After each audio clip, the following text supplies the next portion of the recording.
Uwajimaya, 1986, page 143. Henry and Marty leaned against the hood of his son's Honda in the parking lot of the Uwajimaya grocery store. Samantha had gone inside to pick up a few things. She insisted on making dinner for all of them, a Chinese dinner. Why or what she might be trying to prove, Henry couldn't ascertain, and honestly, he didn't care. She could have made huevos ranchos or coa vin, and he'd have been fine with it. He had been so anxious about what might be found in the basement of the Panama Hotel that he'd skipped lunch completely. Now it was nearly dinner time, and he was excited, emotionally exhausted, and famished. "I'm sorry you found your Holy Grail and it was all damaged like that." Marty tried his best to console his father, who was actually in terrific spirits despite his son's perceptions of the day.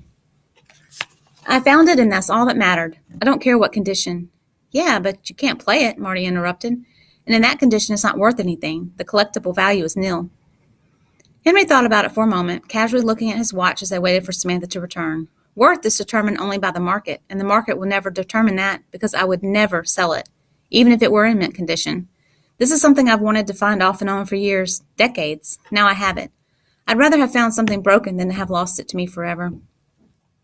Marty screwed a smile on his face, sort of like better to have loved and lost than never to have loved at all, Henry finished. Something like that. Not quite as much of a hallmark moment as how you put it, but you're in the same zip code. He and Marty had searched through the rest of the trunks and boxes near where they had found the sketchbooks and the old record, but none were clearly marked. He did find several loose name tags, including one that read OKB, but it had settled atop a pile of magazines. A mouse or rat had probably confiscated the twine from the hang tags long ago. Most of the nearby cases contained art supplies, most likely Keiko's or her mother's. When he had more time, Henry planned to go back and see what else he could find. But for now, he had found exactly what he wanted. "So are you going to explain the box in the back seat, then?" Marty asked, pointing to a small wooden crate of sketchbooks in the back of his Honda Accord. Miss Pettison had let Henry take the collection of Keiko's sketchbooks and drawings temporarily after he showed her the illustrations with his name inside. He asked only that he bring them back later to be cataloged with the rest of the belongings and allow a historian to photograph them. Oscar Holden's old vinyl 78 managed to find its way into the box as well, somewhat unnoticed. But the old jazz record was broken and not worth anything anyway, right? Henry felt guilty nonetheless, though Marty convinced him that some rules were worth bending. Henry leaned on the hood of the car, making sure it wouldn't dent or buckle, then got comfortable.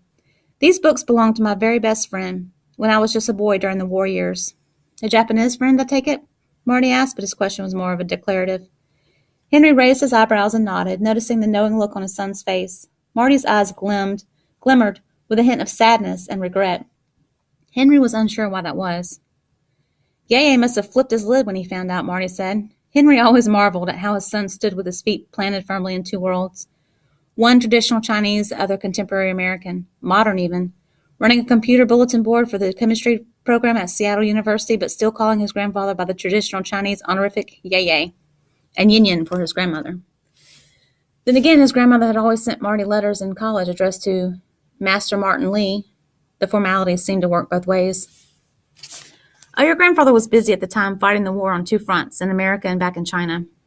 But yes, you don't know the half of it." "What was he like, your friend? How did you meet?" "She." "Who?" "He was a she. Her name was Keiko. We met at the only two Asian children sent to an all-white prep school. This was during the height of the war, you know, each of our parents wanting us to grow up American and as quickly as possible." Henry smiled on the inside anyway, as his son popped up off the hood, turned around, tried to speak, then turned around again. "Let me get this straight. Your best friend was a Japanese girl while you were living under Yaya's one-man cultural revolution at home.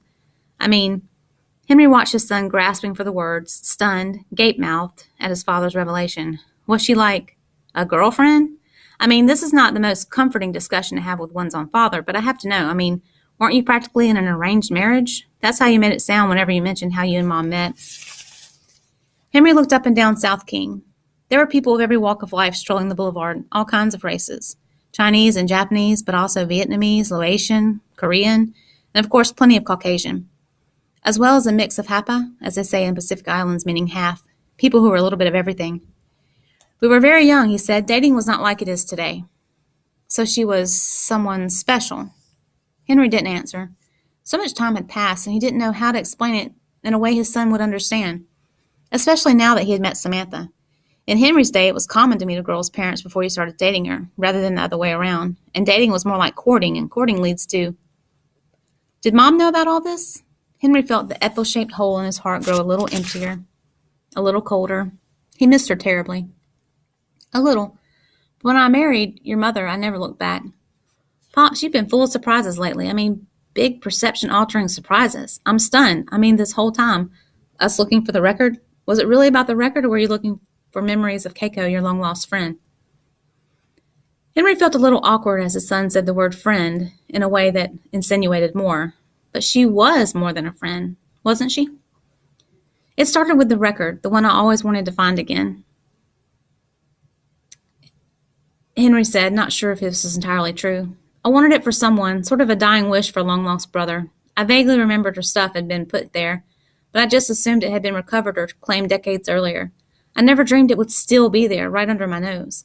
I walked by that hotel off and on for years and years, never knowing. Then they start bringing up all that stuff, that bamboo parasol, and those things left behind.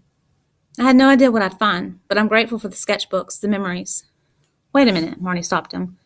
1, you're an only child, and 2, you just said you'd never sell that record no matter no matter what shape it was in. I didn't say I wouldn't give it away, especially to an old friend. I'm back, Samantha appeared, heavy plastic shopping bags dangling from each arm. Henry took a few, and Marty took the others. You're in for a treat this evening. I'm making my special black bean crab. She reached in and pulled out a wrapped bundle that looked from the size of it like fresh Dungeness crab. I'm also making choy sum with spiced oyster sauce. 2 of Henry's favorites. He was famished. Now he was famished and impressed. I even got a little green tea ice cream for dessert.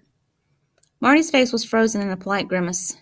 Henry smiled and was grateful for such a kind and thoughtful future daughter-in-law, even if she didn't know the ice cream was Japanese. It didn't matter. He'd learned long ago, perfection isn't what families are all about.